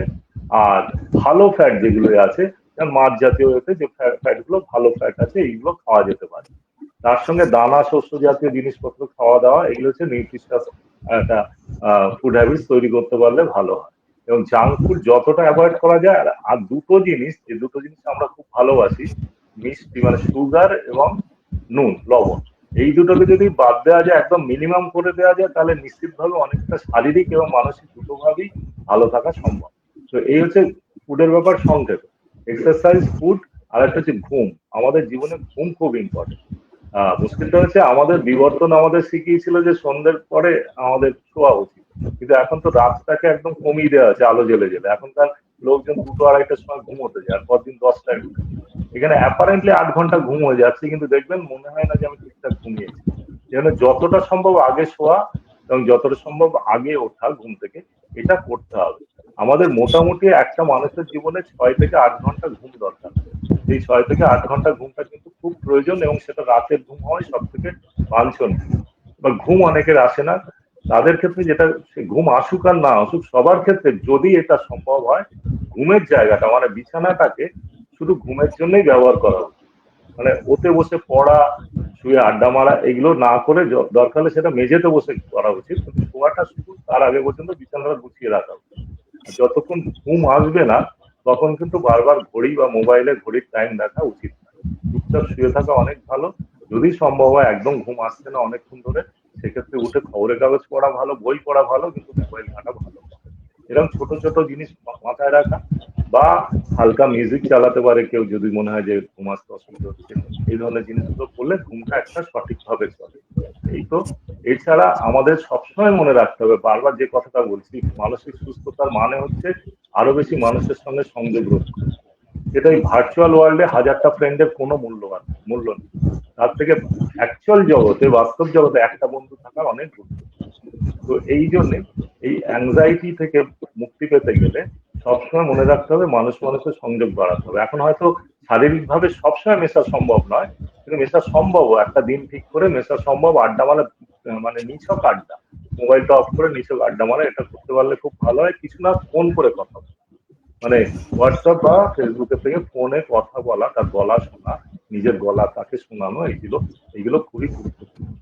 আর অন্যর সঙ্গে মেশার ক্ষেত্রেও কিন্তু একটা জিনিস, একটা বাউন্ডারি রাখতে হয়, যে আমি কতক্ষণ হ্যাঁ বলবো তার সঙ্গে, কোথায় গিয়ে না বলবো, নাহলে সেটাও একটা মানসিক চাপ হয়। তার অপছন্দের একটা কথাকে আমি বাধ্য হচ্ছি হ্যাঁ বলতে, এটা ঠিক না, নিজের ক্ষেত্রেই অস্বাস্থ্যকর হবে। এখানে অ্যাসার্টিভ হতে হবে, এখানে না মানে না, এটা কিন্তু নিজেকে তৈরি করতে হবে। এগুলো মোটামুটি এই অভ্যাস। আর এবার অ্যাকিউট অবস্থায় কি করবো, আমরা এমন একটা পরিস্থিতি যেখানে ভয়ঙ্কর আমার উদ্বেগ হচ্ছে, এখানে সেই যেটা অতি আতঙ্ক রোগ বা প্যানিক হতে চলেছে, তখন কি করা উচিত? সেখানে আর কিছু না, গিয়ে ঘাড়ে মাথা একটা জল দেওয়া উচিত। যদি কোথাও বরফ থাকে, হাতে একটা বরফ নিয়ে বসে থাকা যায়। খুব ভালো এফেক্টিভ জিনিস হচ্ছে ব্রিদিং এক্সারসাইজ। এটা ব্রিদিং এক্সারসাইজ ওই বোঝার সুবিধার জন্য ইউটিউব ঘাঁটতে বলবো, আর যারা ইউটিউব ঘাঁটেন না, মোটামুটি আহ মনে রাখতে হবে একটা লম্বা শ্বাস নেওয়া, সেই শ্বাসটা নাক দিয়ে নিয়ে আমার বুককে ফোলালে চলবে না, পেটটাকে যতটা ফোলানো সম্ভব সেটা করতে হবে। শ্বাসটা এরম 4 সেকেন্ড ধরে শ্বাসটা নিতে হবে, মোটামুটি 4 সেকেন্ড শ্বাস নিয়ে ধরে থাকতে হবে, তারপর 6 সেকেন্ড দিয়ে আস্তে আস্তে আস্তে আস্তে করে শ্বাসটা ছাড়তে হবে, বার করে দিতে হবে। মানে নিলাম 4 সেকেন্ড, ধরে থাকলাম 4 সেকেন্ড, আস্তে আস্তে ছেড়ে দিলাম 6 সেকেন্ড। এইটা 2 মিনিটের প্র্যাকটিস কিন্তু খুব কাজে দেয় অ্যাকিউট অ্যাংজাইটি কমানোর ক্ষেত্রে। তো এইগুলো মোটামুটি আমাদের জীবনে লক্ষ্য করলে, এই অভ্যাসগুলো রাখলে কিন্তু আমরা ভালো থাকতে পারবো মানসিকভাবে। একদমই। ডাক্তারবাবু অনেকগুলো বিষয় আলোচনা করলেন, তার মধ্যে একটা বললেন যে এক্সারসাইজ, সেই সঙ্গে সঠিক পুষ্টিকর খাবার এবং সেই সঙ্গে পর্যাপ্ত ঘুম এবং পাশাপাশি মানুষের সঙ্গে সংযোগ, সেইটার উপরে উনি জোর দিলেন বারবার করে। আচ্ছা, আর কিছু ব্রিদিং এক্সারসাইজের কথা বললেন, সেইগুলো নিয়ে আমরা আরো একটু বেশি শুনবো। আমি আমার পরবর্তী প্রশ্ন আমার ম্যাডামের কাছে, যে আমরা এই যে বিভিন্ন পদ্ধতির কথা শুনলাম মানসিক সুস্থভাবে থাকার জন্য, আমরা মাইন্ডফুলনেসটা কি ঠিক এটাই, এটাকে কি আমরা মাইন্ডফুলনেস বলছি? আর মাইন্ডফুলনেস বিষয়টা কি একটু যদি বলেন, আর কিভাবে আমাদের মাইন্ডফুলনেসটা মানসিক স্বাস্থ্যকে রক্ষা করে, এটা যদি একটু বলেন। হ্যাঁ, আসলে আমাদের মন হচ্ছে বলা যায় একটা অনিয়ন্ত্রিত সফটওয়্যারের মতো, যা একটা অতি পুরনো হার্ডওয়্যার, যেরকম ধরুন আমাদের আদিম ব্রেন চলছে। মানে মাইন্ডফুলনেস হলো সেই সফটওয়্যারটাকে বর্তমানের সাথে ধরুন খাপ খাইয়ে নেওয়ার জন্য একটা জরুরি আপডেট আপনি বলতে পারেন। হ্যাঁ, যদি আমরা এটাকে একটু সহজ করে বলি, মানে বর্তমানটাকে উপভোগ যদি আমরা করার চেষ্টা করি, মানে ফোকাসে থাকা। যেমন ধরুন এই যে এখন ইদানিং আমাদের এই গরমের মধ্যে বেশ ওয়েদার চেঞ্জ হচ্ছে, বৃষ্টি, এই ধরুন আপনি বাইরে ঝমঝম করে বৃষ্টি পড়ছে, আপনি জানলার ধারে বসে রয়েছেন। হ্যাঁ, বৃষ্টির দিনে মানে অনেক সময় আমাদের নাকে কদম ফুলের গন্ধ ভেসে আসছে। এটা একটা সাধারণ অবস্থা, মানে আপনি ভাবছেন, কিন্তু এগুলো প্রাকৃতিক এই যে পরিবর্তনগুলো হওয়ার সাথে সাথে কিন্তু আপনার মাথায় চলছে কালকে আমি ইন্টারভিউটা কি বলবো, আমার কার সঙ্গে আমার ঝগড়া হয়েছে, কিংবা পরের দিন আমাকে এই সকালবেলা উঠে এই কাজগুলো করতে হবে। এগুলো নিয়েই কিন্তু আমি বর্তমানে খুব ব্যতিব্যস্ত হয়ে উঠেছি। কিন্তু মাইন্ডফুলনেস অবস্থা বলতে যেটাকে বোঝায়, আপনি এই বৃষ্টির শব্দের এই ছন্দটা শুনছেন, মাটির সোদা গন্ধটাকে আপনি উপভোগ করছেন, কিংবা আপনার হাতে যদি চায়ের কাপটা থাকে তার উষ্ণতাটাও আপনি অনুভব করছেন। মানে মাইন্ডফুলনেস হলো মানে আপনার মনটাকে বর্তমানে টেনে আনা, যেটা মানে অনেক সময় আমাদের মন তো অবাধ্য সেই ঘোড়ার মতো, যেখানে সেখানে নয় অতীতে চলে যাচ্ছে, নয় আবার কখনো কখনো বর্তমানে চলে যাচ্ছে।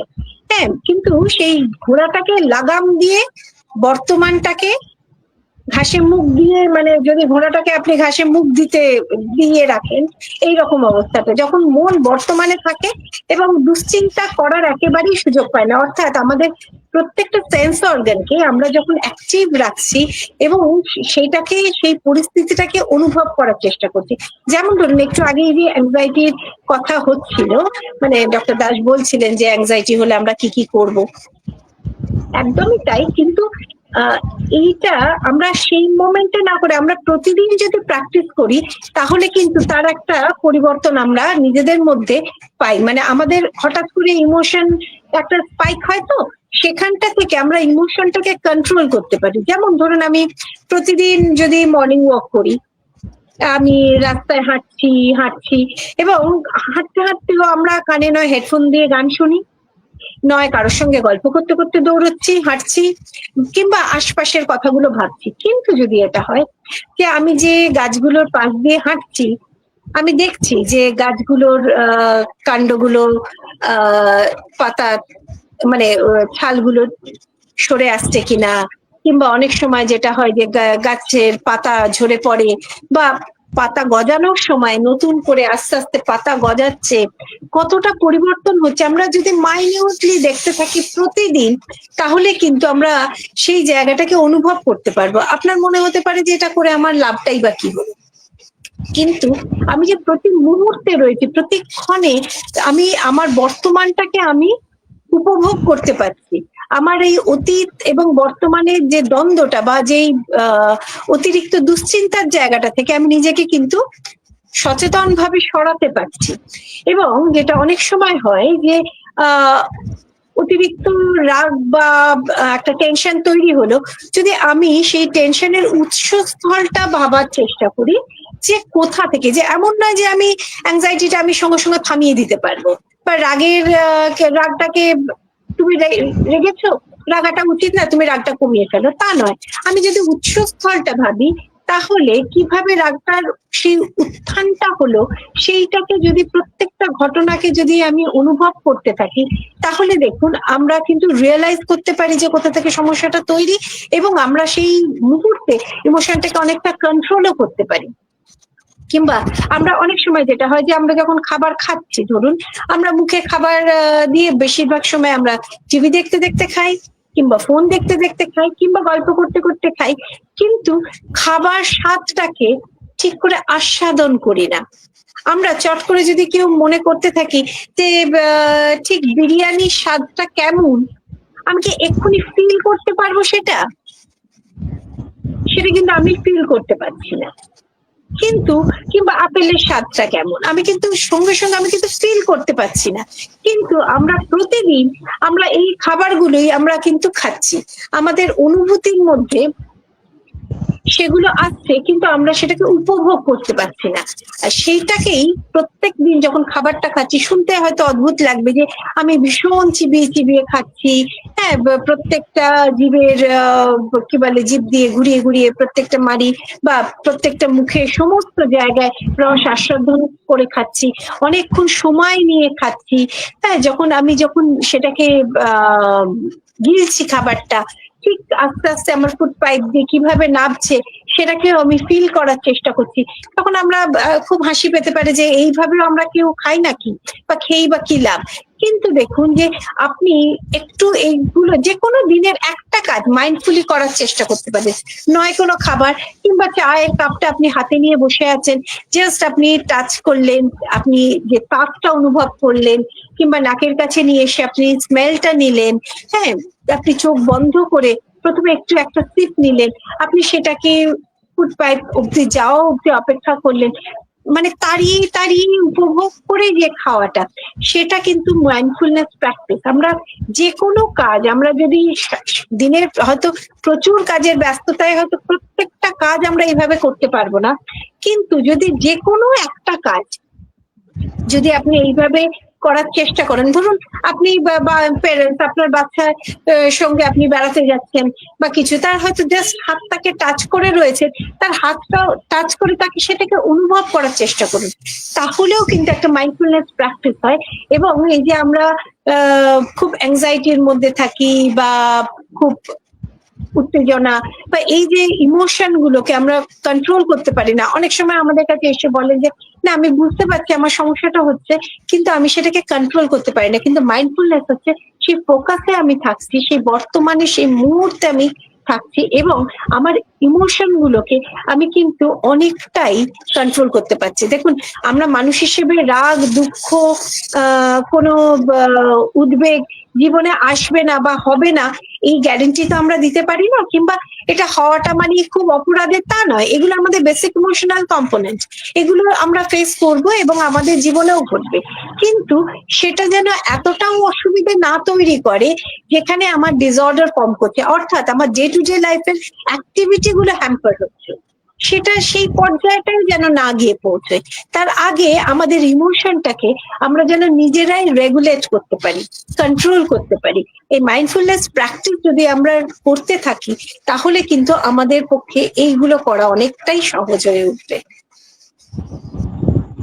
ম্যাডাম খুব সুন্দরভাবে আমাদেরকে বোঝালেন যে আমাদের শরীরের প্রত্যেকটা ইন্দ্রিয়কে কাজে লাগিয়ে, সেন্স অর্গানগুলোকে কাজে লাগিয়ে কিভাবে আমরা আমাদের যে বর্তমান সময়টাকে আরো বেশি উপভোগ করতে পারি, এবং তার মাধ্যমে কিভাবে আমাদের যে রাগের বা যে কোনো ইমোশনের যে উৎস স্থলটা সেটাকে চিহ্নিত করতে পারি, সেটা খুব সুন্দরভাবে আমাদের বললেন। এটা একটা মাইন্ডফুলনেস এর প্র্যাকটিস, যেটা আপনি বললেন যে আমাদের সমস্যাগুলোকে অনেকটাই কন্ট্রোল করতে হয়তো সাহায্য করবে। কিন্তু একটা পর্যায়ে তো আসে যে সময় হয়তো সমস্যাটা নিজে থেকে কন্ট্রোল হচ্ছে না, সেই অনেক রকমের চেষ্টা করেছে কিন্তু সেই জায়গাটা কন্ট্রোল হচ্ছে না। সেই ক্ষেত্রে মানে সেই জায়গাটা কখন বুঝবে যে নিজের থেকে নিজের চেষ্টা মানসিক সমস্যার সাথে সে আর যুঝতে পারছে না, কখন বিশেষজ্ঞের পরামর্শ নেবে? এটা আমার প্রশ্ন ডক্টর দাসের কাছে। হ্যাঁ, এইটা আমরা যারা সচেতন নই মানসিক সমস্যা থেকে মুক্তি পাওয়ার উপায় সম্পর্কে, তারাও কিন্তু যখন কোনো সমস্যায় পড়ি, মানে সে উদ্বেগ হতে পারে, অবসাদ হতে পারে, বা স্ট্রেসের অন্যান্য যে উপসর্গ সেগুলো আসুক, আমরা নিজেদের মতো করে নিজেদের রিসোর্স গুলো কিন্তু কাজে লাগাই। সেটা হতে পারে আমি একজনকে খুব শ্রদ্ধা ভক্তি করি, তার কাছে গেলাম আমার সমস্যার সমাধান হলো, বা কোনো এক গুরুদেবের কাছে গেলাম, বা ঝাড়ফুঁক করাতে গেলাম, এগুলোও করতে পারি। আর কিছু না, বন্ধুদের সঙ্গে আড্ডা মারলাম। আর কতগুলো ফল্টি টেকনিকও অনেক সময় করা হয়, যেমন বেশি করে মদ খেতে শুরু করলো, এরকম বন্ধু আছে ওটা খা ঠিক হয়ে যাবে। তো এরকম যে যার মতো করে না একটা চেষ্টা করে যে আমি আবার সেটা থেকে বেরিয়ে আসি। এই করতে করতে কিন্তু একটা পর্যায়ে গিয়ে সে দেখে এই চেষ্টাটা ফলপ্রসূ হচ্ছে না। কিভাবে বুঝবে? এক হচ্ছে তার সিমটম গুলো ক্রমশ বেড়ে যাচ্ছে, আর তারও থেকে গুরুত্বপূর্ণ হচ্ছে সে নিজের যে দায়িত্ব কর্তব্য সেটা করতে পারছে না। সেই দায়িত্ব কর্তব্য দুটো জায়গায় আসে। একটা হচ্ছে তার যে কাজ, জব, যেটা সেখানেও তার গন্ডগোল হচ্ছে, হয়তো রোজ যেতে পারছে না, গেলেও ভুল করছে। আর আরেকটা হচ্ছে যে সামাজিক ভাবে যে মেলামেশার জায়গাগুলো, সেগুলো ক্রমশ কিন্তু বিঘ্নিত হতে শুরু করবেই। এইরকম যখন পর্যায়ে এক হচ্ছে সামাজিক দায়িত্ব পালন করতে পারছে না, আর নিজের কাজের দায়িত্ব পালন করতে পারছে না, এই জায়গায় গিয়ে তাকে কিন্তু বিশেষজ্ঞ পরামর্শ নিতেই হবে। হ্যাঁ, এটা ডাক্তারবাবুদের যেটা বললেন যে কখন কোন সময় আমরা বিশেষজ্ঞের পরামর্শ নেব, যে সময় সে বুঝতে পারছে যে তার পক্ষে বা সে কিছুতেই ম্যানেজ করে উঠতে পারছে না। আচ্ছা, আরেকটা যেটা প্রশ্ন ম্যাডামের কাছে, যে শিশুদের মানসিক সুস্থতার জন্য বাড়িতে কি ধরনের পরিবেশ, বা এটা ঠিক শিশুদের ক্ষেত্রে না, হয়তো সবার ক্ষেত্রে এটা বাড়িতে কি ধরনের পরিবেশ, এবং শিশুদের ক্ষেত্রে হলে বিষয়টা যে অভিভাবকের ঠিক কি দায়িত্ব থাকছে যে বাড়ির পরিবেশটা যাতে সে সেরকম ভাবে পায়।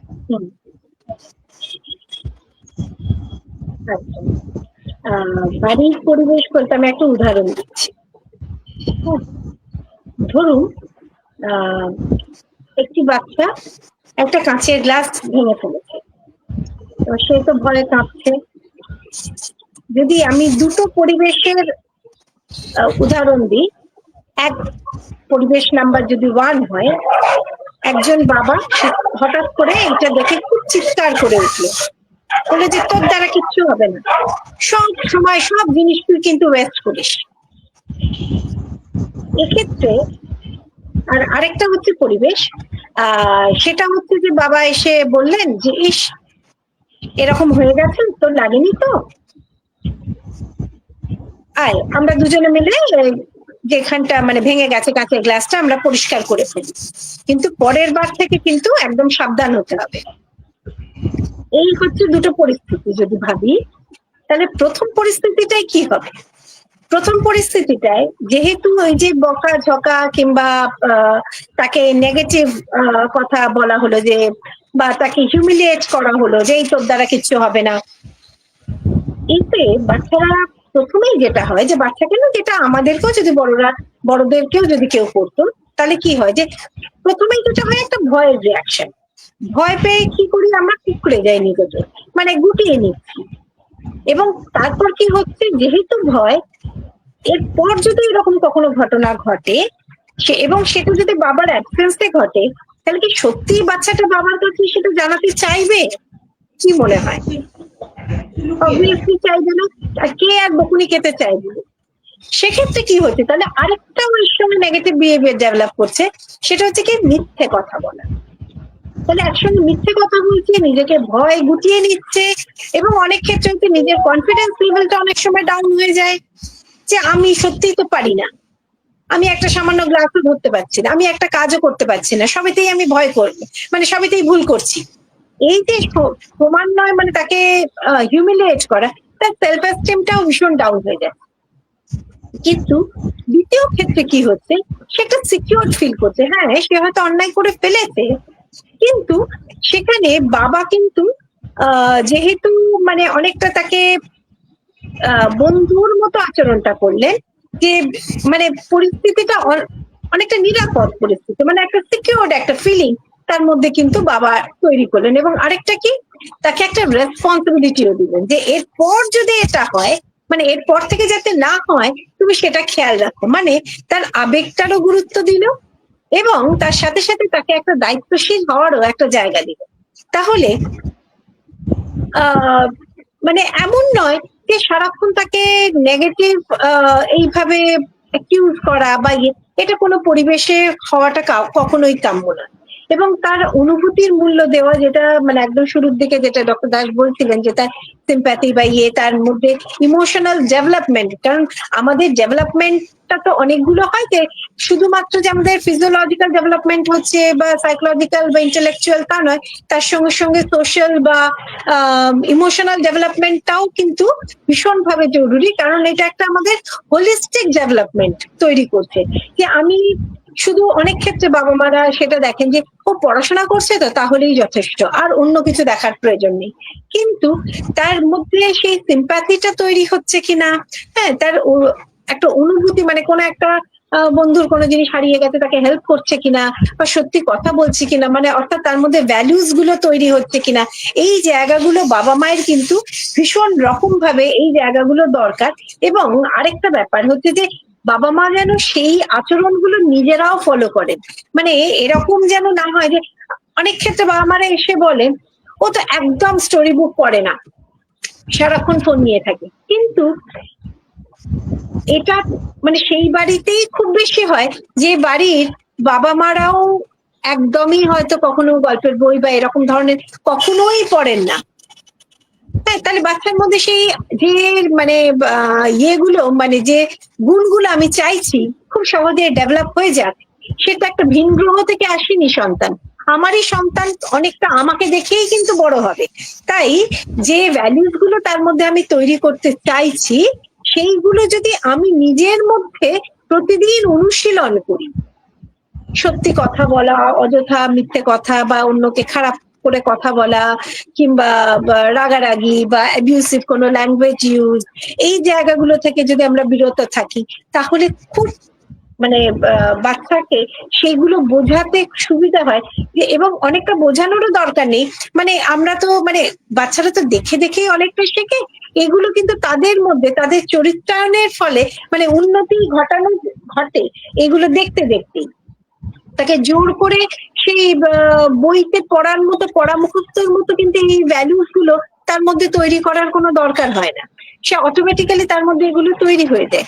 এবং আরেকটা যেটা খুব দরকার, যে বাবা মায়ের মধ্যে একতা, মানে অনেক ক্ষেত্রে যেটা আমরা পাই যে অনেকে ব্রোকেন ফ্যামিলি থেকে আসে, কিংবা বাবা মায়ের মধ্যে অসম্ভব মতের অমিল।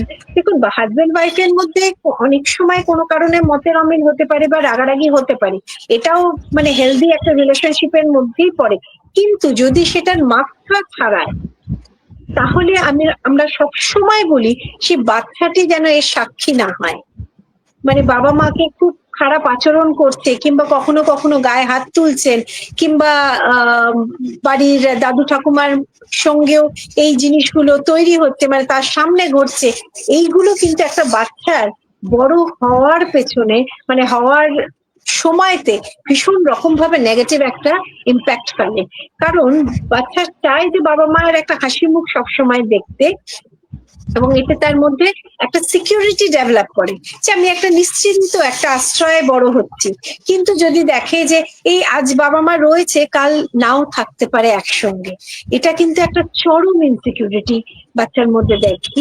এবং যেটা মনে পড়ছে, অনেকদিন আগে আমি একটা স্কুল ইয়েতে কি বলে স্কুলের প্রোগ্রামে গিয়েছিলাম, সেখানে একটা টাইমে পর মানে বাচ্চাটি স্কুলে আসার পর দেখা যাচ্ছে যে হঠাৎ করে কোনো একটা ক্লাসে কাঁদছে এবং সমানে বলছে যে আমি কিন্তু বাড়ি চলে যাব।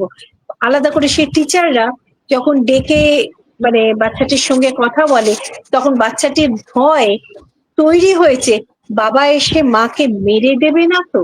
মানে ওদের কাছে মানে বাচ্চার কাছে মনে হচ্ছে বাবা কোথাও মায়ের গায়ে এতটাই হানতে পারে যে মায়ের হয়তো সেখানে মৃত্যু অব্দি ঘটতে পারে, মানে এতটাই ইনসিকিউর বাচ্চাটি। তাই জন্য মনে করছে যে বাড়িতে ও থাকলে মাকে অনেকটা প্রোটেক্ট করতে পারে। তাই জন্য সেখানে আমাদের স্কুল থেকে কন্ট্যাক্ট করেছিলেন, গিয়েছিলাম, কথা বলেছিলাম এবং সেখানে গার্জেন মানে প্যারেন্টাল কাউন্সিলিং ও হয়েছিল।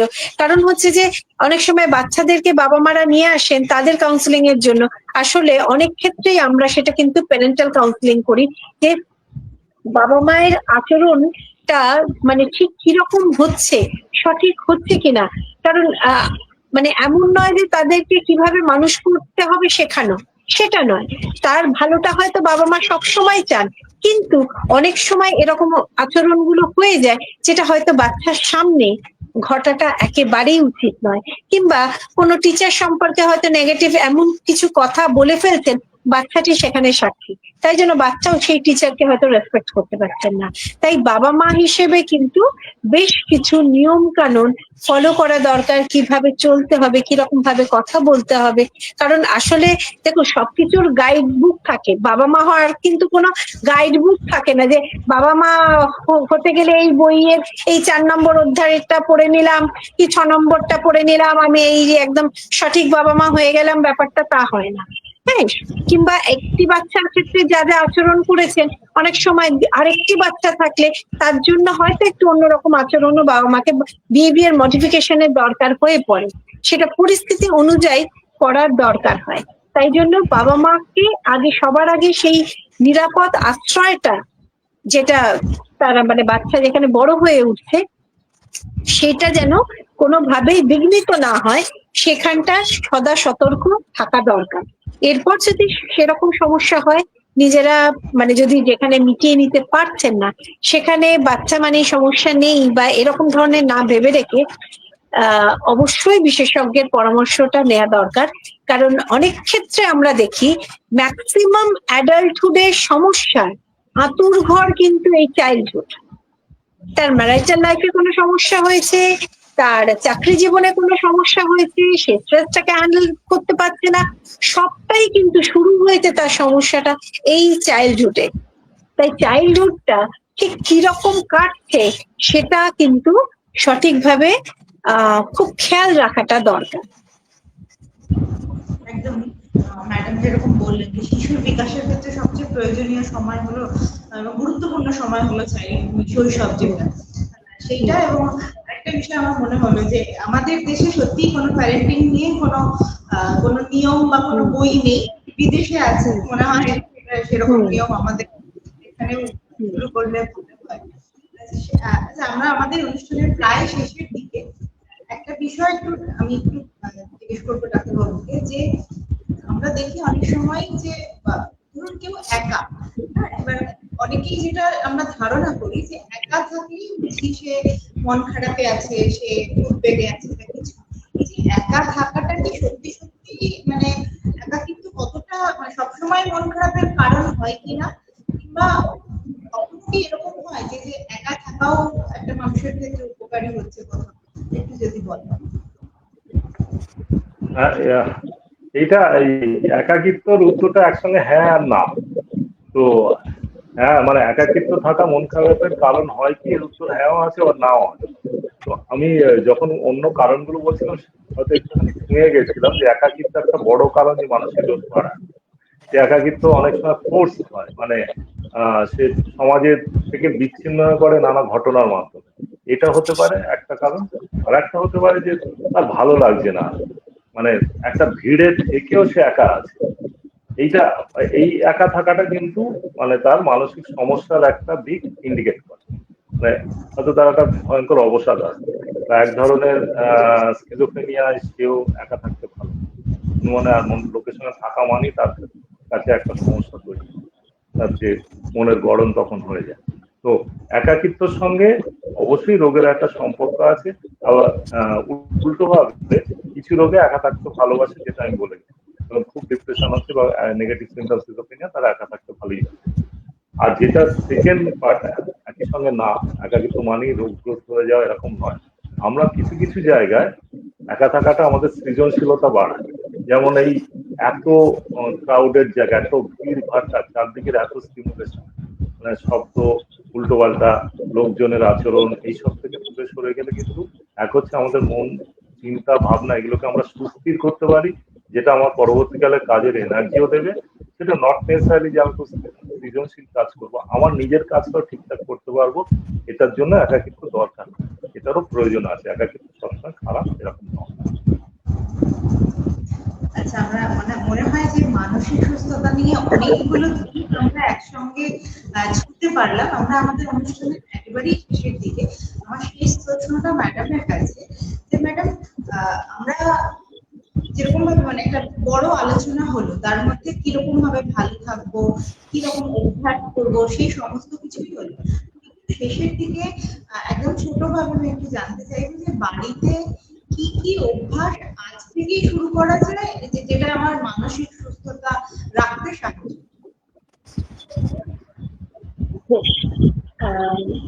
অভ্যেস তো অনেকগুলোই রয়েছে।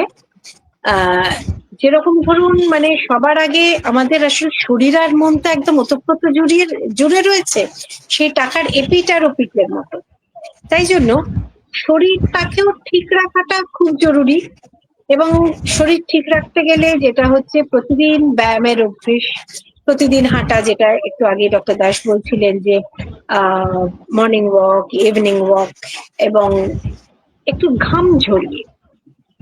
কারণ এই রেগুলার যদি আমরা শুধু বেড়াতে বেরোনোর মতো হাঁটি, তার থেকেও যদি একটু জোরে জোরে হাঁটি, একটু জগিং করি, বা একটু জোরে হাঁটি বা দৌড়ই, এইগুলো যদি করি, তাহলে আমাদের ডোপামাইন, সেরোটোনিন, এই ফিল গুড ফ্যাক্টর গুলো যেখানে ডেভেলপ করে, সেই হরমোন গুলো সিক্রেশন হয়, এবং তার ফলে আমাদের কিন্তু ভালো লাগার অনুভূতিটা তৈরি হয়। এর সঙ্গে ঠিকঠাক ডায়েট অবশ্যই গুরুত্বপূর্ণ। একটু আগে খাবার নিয়েও আলোচনা হয়েছে, কি ধরনের খাদ্যাভ্যাস আমাদের রোজ করা উচিত, যার ফলে আমাদের শরীর ভালো থাকে। এবং তার সঙ্গে সঙ্গে হচ্ছে যে মাইন্ডফুলনেস প্র্যাকটিস, সেটা আমরা প্রতিদিন করতে পারি। এছাড়া একটু নিজের সঙ্গে সময় দেওয়া, আমাদের বন্ধু বান্ধবের সঙ্গে সময় দেব, গল্প করব, যে এমন নয় যে শুধুমাত্র সোশ্যাল নেটওয়ার্কিং এ আমরা ব্যস্ত থাকবো। এবং এইটাও যতটা সম্ভব কিন্তু একটু কন্ট্রোলে রাখা। কখনো কখনো যদি হয়তো এটাকে সরিয়ে রেখে আপনি ডিজিটাল ডিটক্সেও চলে যেতে পারেন। এটা কিন্তু ভীষণ একটা হেলদি প্র্যাকটিস। যে মনে হতে পারে যে এটা আমি করবো কি করে, এটা তো সাংঘাতিক অবস্থা, কিন্তু তা না, কোনোটাই অসম্ভব নয়। কেউ আমরা জন্ম থেকেই মোবাইল ফোন হাতে নিয়ে জন্মাই না, এটা আমরা চাইলেই কিন্তু থাকতে পারি। এবং এই যে আমাদের জেনারেশনটা বিশেষ করে, এটা বলতে পারে এখনকার যারা বাচ্চা, তারা হয়তো জন্ম থেকেই ফোনটাকে দেখছে, কিন্তু আমরা এই জেনারেশনের মানুষরা, আমরা কিন্তু বেশ অনেকটা সময়ের পর এই ফোন হাতে পেয়েছি। কিন্তু আমাদের বয়সী অনেক মানুষেরও কিন্তু এখন ফোনটা ছেড়ে কিছুক্ষণ থাকবো, এটা কিন্তু ভাবতে পারে না। এই ভাবাটা অভ্যেস করতে হবে এবং নিয়ম করতে হবে। যেরকম ধরুন আমরা শরীরটাকে প্রতিদিন সাবান দিয়ে পরিষ্কার করছি, স্নান করছি, ঠিক সেরকম ভাবে আমাদের এই মনের থেকেও নেতিবাচক যে চিন্তাগুলো, এই আবর্জনাগুলো, এই ময়লাগুলো, এগুলোকে কিন্তু সাফ করে দিতে হবে। এবং আরেকটা হচ্ছে যে অন্যকে একটু সাহায্য করা, কিংবা কিছু নিজের মধ্যে ভ্যালু ক্রিয়েট করা, যেখানে হয়তো অযথা হিংসার জায়গাটায় না গিয়ে, সেখানে পজিটিভ কিছু ভাবনা চিন্তা করা। এবং সব থেকে যেটা দরকার, মি টাইম, আমরা এর জন্য সময় দিচ্ছি, ওর জন্য সময় দিচ্ছি, কিন্তু অনেক ক্ষেত্রে যেটা দেখি, আমরা নিজেরা কি চাই বা নিজেরা কিসে ভালো থাকে সেটা কিন্তু করি না। আমরা অনেক সময় অর্থের জন্য দৌড়ই, অনেক সময় সন্তানের জন্য দৌড়ই, অনেক সময় মানে কোনো টার্গেট ওরিয়েন্টেড কোনো জবেতে যদি কেউ থাকেন তার পেছনে তারা দৌড়চ্ছে। এই যে ব্যস্ততা সমানে দৌড়ে যাচ্ছি, আমাদের থেমে থাকার কিন্তু একটু দরকার, একটু থেমে একটু পেছন ফিরে তাকানো দরকার যে এক্স্যাক্টলি আমি কি চাইছি, আমি কি সত্যি সেটা পাচ্ছি, বা যে কাজটা করছি তার মধ্যে কি আমি ভালো লাগাটা পাচ্ছি। এই ভালো লাগাটা খুব জরুরি। এবং দরকার হলে কিছুক্ষণ নিজের সঙ্গেই কথা বলুন, নিজেকে একটু আয়নায় দেখুন কিছুক্ষণ। যে আমরা অনেক সময় ভীষণ তাড়াতাড়ি 2 মিনিটের মধ্যে রেডি হয়ে বেরিয়ে যাই, নিজের চেহারাটাই হয়তো দেখতে ভুলে যাই। কিংবা নিজের ভালো লাগাটা অনেক সময় শৈশবে অনেক কিছু, অনেকের ভালো লাগা থাকে, অনেক চর্চা একটা সময় হয়তো করেছেন, এখন আর সময়ের অভাবে সেগুলো ভালো লাগে না, বা করার ইচ্ছে থাকে না, বা সময় থাকে না। আমি বলবো সেই জায়গাগুলো আবার নতুন করে রিভাইভ করতে। কেউ যদি গান শুনতে ভালোবাসেন, বা গান গাইতে ভালোবাসেন, ছবি আঁকতে ভালোবাসেন, লেখালেখি করতে ভালোবাসেন, কিংবা নতুন কোনো ইনস্ট্রুমেন্ট শিখতে ইচ্ছে করছে, বা যে কোনো কিছু, যে এমন নয় যে আমার তো অনেকটা বয়স হয়ে গেছে আর বোধহয় হবে না, তা নয়। এমন নয় যে আমরা শিখে সেটা স্টেজ পারফরমেন্স করতে দৌড়বো। কেউ যদি ভালো পারেন অবশ্যই করুন, কিন্তু আমার শেখার জন্য শেখা, কিংবা নিজেকে ভালো লাগার জন্য, এইটা সবার আগে দরকার। এবং কোথাও একটা গ্র্যাটিটিউড থাকার সেই অনুভূতিটা কিন্তু দরকার। আমরা সবসময় ভীষণ কিন্তু স্বার্থান্বেষী এরকম একটা মানসিকতা তৈরি হয়ে গেছে। হ্যাঁ, কিন্তু কোথাও আমরা যে মাথা নত করা, বা আমি যে তার থেকে উপকৃত হয়েছি সেই বোধ, সেটা, সেই কৃতজ্ঞতা, সেই বোধ, সেটা নিজের মধ্যে আনা, এই ভ্যালুস গুলো যদি আমরা তৈরি করতে পারি নিজের মধ্যে, বা যেগুলো রয়েছে সেগুলোকে নতুন করে একটু ভেবে দেখা, এবং চাইলে নিজেদের প্রতিদিনের অনুভূতিগুলো লেখালেখি করতে পারেন। এটাকে বলা হয় ইমোশনাল জার্নাল। সেখানে আমরা আমাদের অনেক সময় কথা বলার মানুষের অভাব থাকে, কিংবা সব কথা বলার লোক থাকলেও ঠিক মনের মতো করে এক্সপ্রেস করতে পারি। সবসময় মনে হয় যে উল্টো দিকের মানুষকে আমার অনুভূতিটার দাম দেবে বা বুঝবে, একে আর বলে কি হবে। হয়তো সেটা ভেবেও নিজেরা কথাগুলোকে নিজেদের মধ্যে গুটিয়ে নিই, গুমড়ে গুমড়ে থাকি। সেখান থেকে অনেক সময়, যেটা একটু আগে একাকিত্বর কথা হচ্ছিল, সেখানে নিজেকে আইসোলেট করে নিই, ভালো লাগে না, মন খারাপ, এবং তার ফল অনেকগুলো জায়গায় পড়তে থাকে। কিন্তু সেটা নয়, আমরা নিজেদের ভালো লাগাগুলোকে, বা নিজেদের প্রতিদিনের ঘটনাগুলোকে, অনুভূতিগুলোকে, সেগুলো আমরা কিন্তু নোট ডাউন করতে পারি। কিছু না হলে এখন এই যে মোবাইলের যুগে, মানে এত স্মার্টফোন সকলকার হাতে হাতে, সেক্ষেত্রে আমরা ভয়েস ওভার দিয়েও আমরা নিজেদের অনুভূতিগুলোকে স্টোর করে রাখতে পারি। যে কারোর হয়তো আবার সারাদিন কাজের পর ফিরে হয়তো আমি এতটা আর লিখতে পারছি না, সেটাও আমরা করতে পারি। কোথাও এক্সপ্রেস করাটাকে খুব জরুরি। অনেকে হয়তো ভালো লেখেন, হ্যাঁ, সেই নিজের কথা না লিখে, মানে গল্প লেখা, কবিতা লেখা, যে কোনো ক্রিয়েটিভ কাজের সঙ্গে যুক্ত থাকা, বা অনেক সময় কোনো ক্লাব অ্যাক্টিভিটিতে যুক্ত হওয়া, পাড়ার মধ্যে বেশ অনেকজন একসঙ্গে মিলে সেই জায়গায় যে আইসোলেট ফিলিংটা, সেটা অনেকটা কমে যায়। যে অনেক সময় মনে করে আমার আর বোধহয় দাম নেই। হ্যাঁ, আফটার রিটায়ারমেন্ট অনেক মানুষের মধ্যে এটা হয়। সেক্ষেত্রে একসঙ্গে কোনো ক্লাব করা, বা পাড়ার কয়েকজন এগিয়ে এসে যে কোনো ধরনের কাজ, সবসময় যে অর্থ যুক্ত থাকবে সেটা নাও হতে পারে। পাড়ার কয়েকটি পিছিয়ে পড়া বাচ্চাকেও যদি আমরা পড়াই, তাহলেও কিন্তু মানে সেই সমাজের উন্নতি এবং নিজের ভালো লাগা।